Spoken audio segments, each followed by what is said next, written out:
नमस्कार मंडळी. हे बघा आमचं रेशीमचं शेड आणि आता आमचं हे आजचं 7वं फिडिंग सुरू आहे. म्हणजे आज संध्याकाळी किंवा उद्या सकाळी आमच्या आळ्या 3ऱ्या मोल्डवरती जातील. हे बघा मी आत्ता फ्रेश ताजा पाला आणून घातला आहे, कारण गरमी खूप आहे.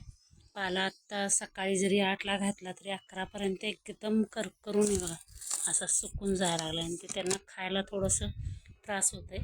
म्हणून मी आत्ता थोडासा ताजा आणून घातला आहे. आळ्या अशा 5 मिनटात हे ताज्या पाल्याला लागतात. हे बघा थोडंसं हे पहिलंच बॅच असल्यामुळं आम्ही पण शिकाऊ आहे. हे बघा ह्याच्यातले आता बारकावे मी शिकायसाठी म्हणूनच हे ट्रायल बेसवरती 50 अंडीपूची ही बॅच घेतलेली आहे. याचं आता मी दुसऱ्या बेडवरती शिफ्ट केलं आहे स्पेसिंग द्यायसाठी. म्हणून काही याच्यात सूचना असतील तर कमेंटमध्ये सांगू शकताय.